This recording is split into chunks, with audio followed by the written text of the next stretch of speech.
Joining us now is former White House Chief of Staff and Senior Advisor at Bondi Partners, Mick Mulvaney. Mick, after seeming to be rattled by the whole Kamala switcheroo, Donald Trump is back out there on the stump. And the key right now, message for him seems to be tying Harris and her lighter-than-air policy agenda to the lead weight of the Biden economic record. Have a listen to what Donald Trump had to say a little while ago. Kamala has declared that tackling inflation will be a day one priority. Just think of it for her, but day one for Kamala was 3.5 years ago. Why hasn't she done it? Mick, is this going to be the big attack line that basically Kamala Harris is just a more brat version of Biden?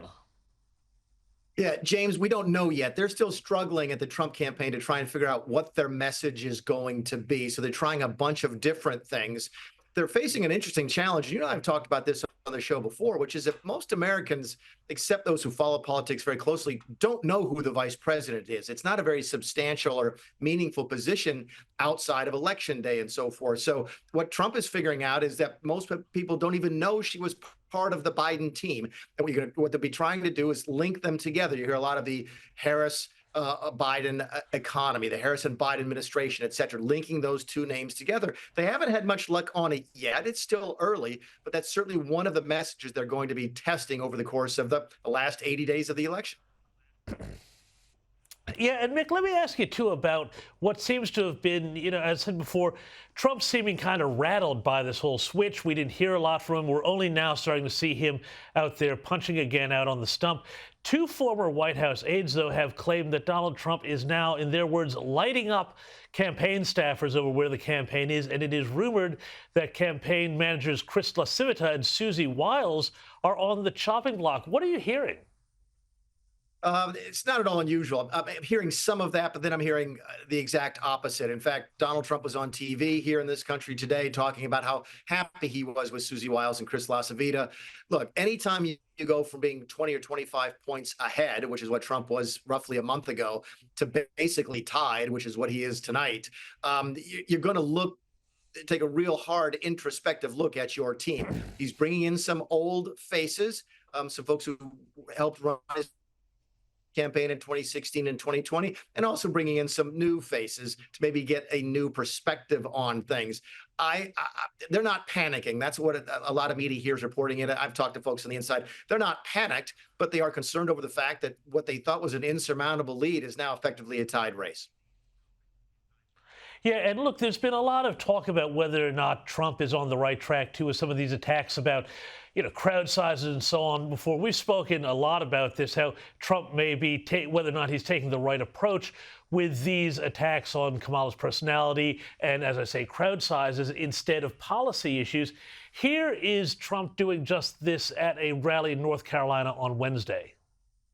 What happened to her laugh? I haven't heard that laugh in about a week. That's why they keep her off the stage. That's why she's disappeared. That's the laugh of a crazy person, I will tell you, if you haven't known it. It's a crazy. She's crazy. And Mick, here's what I thought was interesting, too. J.D. Vance hit back at any criticism of this approach. You've been getting a little unsolicited advice, I think we can say, from some top Republicans. It's more directed at him, but still, the message is stop talking about the crowd sizes, stop talking about whether she's, about her racial background. What do you say to that? Now, look, I think one of the things people actually love about Donald Trump in politics is he's not unwilling to speak off the cuff. He says what's actually on his mind. He's not always filtered. I think that's a good thing, and it's part of his appeal. Democrats are going to call people a lot of names. Look, the Democrats are frankly calling the American people a lot of names for believing in common sense things. And Mick, I mean, with this here, is this one of these cases where the campaign experts who are giving him advice about what to say and what not to say, they don't really necessarily have Trump's best interests at heart? I mean, they're not the ones who really want to see Trump win.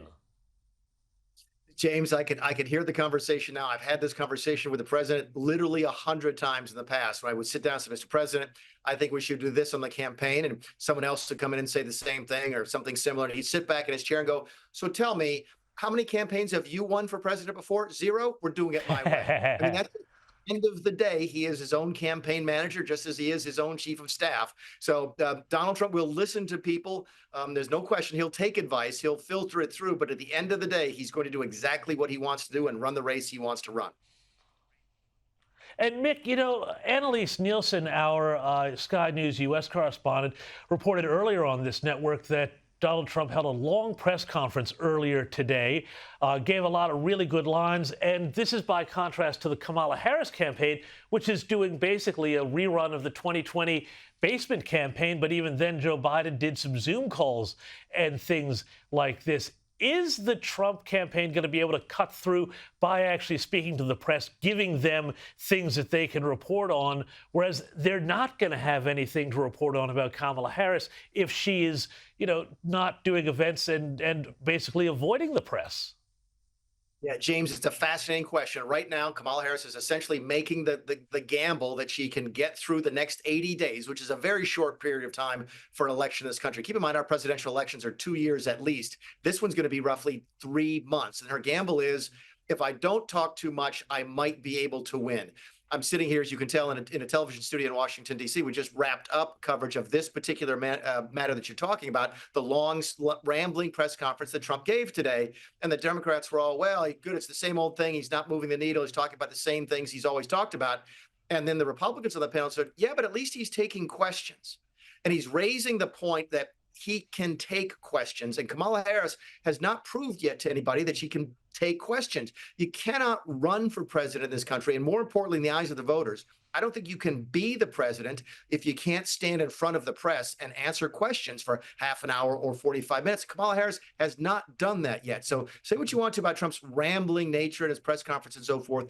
At least he's doing it, and by doing it, he's exposing her for not. And that may be another one of the angles that he's testing out here to see which one of those sorts of messages lands the most punches on the Kamala Harris campaign here in the last days of the election.